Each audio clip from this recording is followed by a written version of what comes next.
Jasad Agnes Veronica, perempuan muda yang ditemukan meninggal di rumah kontrakannya di Kecamatan Tanah Abang, Kabupaten Penukal Abab Lematang Ilir, Pali, Sumatera Selatan, langsung dievakuasi ke RS Pratama Tanah Abang untuk dilakukan visum pada Senin, 8 Juni 2026, malam.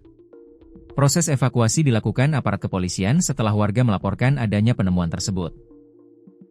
Kapolsek Tanah Abang AKP Arzuan bersama personel segera menuju lokasi, mengamankan tempat kejadian, dan membawa jenazah korban ke fasilitas kesehatan untuk pemeriksaan lebih lanjut. Langkah ini dilakukan guna memastikan kondisi serta penyebab awal kematian korban.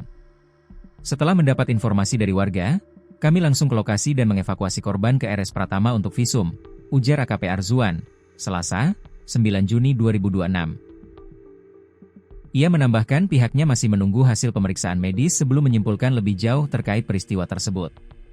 Nanti ya, kita tunggu hasil visum dan saya akan lapor terlebih dahulu ke atasan, katanya. Sementara itu, Kapolres Pali AKBP Yunar Sirait melalui Kapolsek Tanah Abang menegaskan bahwa pihaknya masih mendalami kasus ini sembari menunggu hasil visum sebagai dasar penyelidikan lanjutan. Dari pihak tempat korban bekerja, Kepala Pimpinan Cabang Bansumsel Babel Tanah Abang, Andrian, membenarkan bahwa Agnes Veronica merupakan karyawan outsourcing di bagian marketing officer. Ia menyebut almarhumah dikenal baik dan mudah bergaul selama bekerja sekitar 3 tahun. Orangnya baik dan ramah, kinerjanya juga bagus. Kami semua kaget dan tidak menyangka, ujarnya.